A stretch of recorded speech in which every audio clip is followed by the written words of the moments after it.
Saudara penonton sekalian, ulasan menarik malam ini. Orang ramai hendak tengok merpati berpakaian seragam penjara.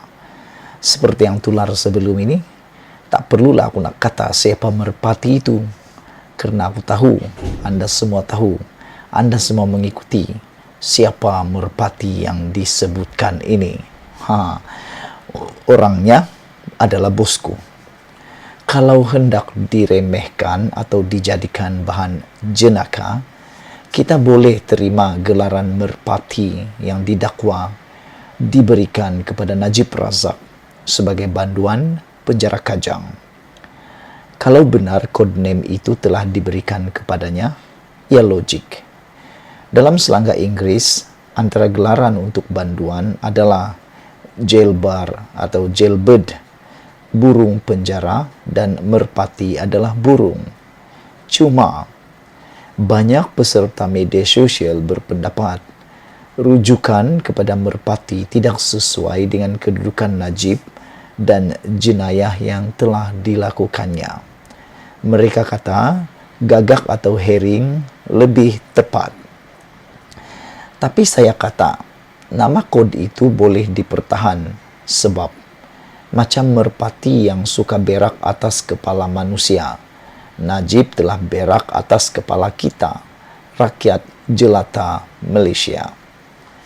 Yang jadi masalah adalah dakwaan dan bukti bahwa banduan merpati ini mendapat layanan yang berbeza daripada berpuluh ribu banduan lain. Beberapa hari saja selepas masuk penjara, merpati dihantar ke hospital rehabilitasi Ceras, kononnya untuk rawatan kesehatan. Logiknya, dia jalani rehabilitasi akhlak di penjara, macam burung-burung jail yang lain. Sekarang ini ada kira-kira 70.000 banduan dalam sistem penjara kita. Orang ramai hendak tengok merpati dilayan macam banduan lain. Hari ini banyak orang tidak percaya lagi kepada kenyataan menteri dan jabatan penjara, melainkan mereka nampak gambar Tuan Tulin merpati berpakaian seragam penjara.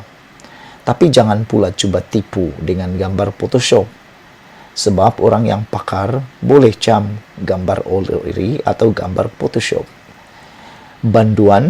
Banduanlah, tak kira status mereka sebelum jadi banduan. Tapi jenayah seseorang banduan dan kesannya ke atas masyarakat berbeza. Misalnya, banduan yang bersalah melakukan perbuatan bestialisme dengan kambing, kesannya ke atas masyarakat hampir tidak ada.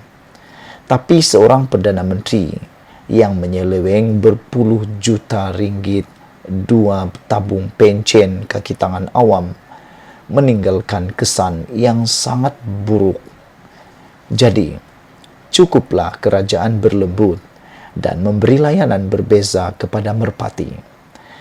Janganlah jadikan layanan berbeza kepada merpati sebagai duluan persen untuk bakal-bakal jailbird kelas kayangan yang lain. Manalah tahu, mereka pun akan mengikuti merpati ke penjara. Tetapi kalau Perdana Menteri Ismail Sabri Yaakob, kerajaan dan UMNO berasa terikat untuk memberi layanan istimewa kepada merpati, saya cadangkan, tukar saja slogan keluarga Malaysia kepada keluarga merpati dan UMNO kepada United Merpati National Organization, ditulis oleh A. Kadir Jasin, bekas ketua pengarang kumpulan The New Street Times Press Malaysia Berhad dan pernah menjadi penasihat media Perdana Menteri. Artikel ini asalnya disiarkan di media sosial. Tulisan ini tidak semestinya mencerminkan pendirian Malaysia Kini dan Nazilin Unity Channel. Sekian dulu. Kita jumpa lagi. Jangan lupa tinggalkan komen Anda. Malaysia kita punya, kita juga sama-sama cintai Malaysiaku. Bye-bye. Rupa-rupanya terkini berita yang amat mengejutkan kita ialah apabila pemuda UMNO cabar Mahyadin tekan butang. Semua ini susulan daripada pernah berkali-kali sebelum ini yang mana Muhyiddin kata dia bila-bila waktu boleh tekan butang untuk menarik sokongan daripada Ismail Sabri. Oleh sebab itulah pemuda UMNO pada kali ini mencabar Mahyadin menekan butang. Persoalannya, beranikah Muhyiddin Yassin menekan butang bagi menarik sokongan terhadap Ismail Sabri Yaakob?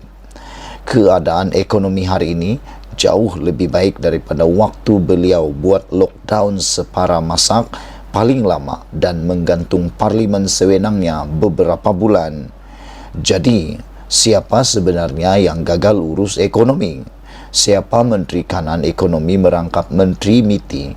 Siapa Menteri Perancangan Ekonomi EPU? Dan siapa pengerusi Majlis Pemulihan Ekonomi? Bukankah semuanya termasuk Tan Sri daripada Parti Bunga? Sekali lagi, siapakah yang sebenarnya gagal?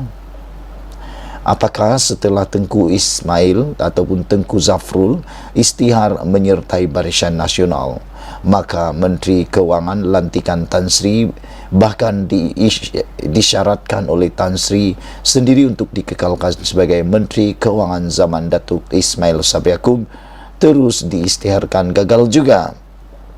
Paling utama, jika Tan Sri Muhyiddin Yassin meyakini kerajaan hari ini gagal urus ekonomi dan perlu adakan PRU 15, maka jangan hanya menyalak dan menggertak, buktikan dengan tindakan sebagai anak jantan untuk segera arah anak-anak buah Tan Sri dalam kerajaan untuk menarik sokongan terhadap Perdana Menteri. Kalau berani tekan butang sekarang, kata Dr. Ashraf Wajdi Dusuki, Ketua Pemuda UMNO Malaysia. Aku berharap apa yang berlaku sekarang ini dapat ditangani segera. Ketidakstabilan politik dan ekonomi yang melanda Malaysia ini semua bukan kerana gara-gara rakyat. Tak pernah rakyat salah, tapi yang menjadi mangsa rakyat. Pertelingkahan dan ketidakstabilan politik yang berlaku di Malaysia pada waktu ini banyak bertitik tolak daripada kemeruk kuasa ahli-ahli politik yang ada di Malaysia. Ia semua dimulakan dengan bersekongkolnya sekumpulan geng-geng pengkhianat yang telah menjatuhkan Kerajaan Pakatan Harapan. Dan dalam proses menjatuhkan Kerajaan Pakatan Harapan itu, yang terlibat sama ialah siapa lagi kalau bukan UMNO, dan juga bersama dengan geng Muhyiddin dan juga geng Azmin Ali. Jadi aku fikir kedua-dua mereka ini dalam geng menjatuhkan Kerajaan Pakatan Harapan ini perlu dihukum dengan segera. Kalau melihat pada rentetan sejarah, inilah yang menyebabkan sehingga waktu ini tidak stabil politik Malaysia. Dan kita harap istilah tarik-tarik tali, tarik-tarik sokongan, tekan-tekan butang ini dapat dihentikan oleh rakyat pada waktu PRU nanti. Kita hukum mereka menggunakan kuasa undian kita. Kita hukum mereka menggunakan kuasa pangkahan kita. Pangkah mana yang tepat. Jangan lagi pilih mana yang merugikan kita semua. Sekian dulu ulasan kali ini. Ikuti terus channel ini. Jangan lupa tinggalkan komen Anda. Tekan butang subscribe. Malaysia kita punya. Kita juga sama-sama cintai Malaysiaku. Kita jumpa lagi. Bye-bye.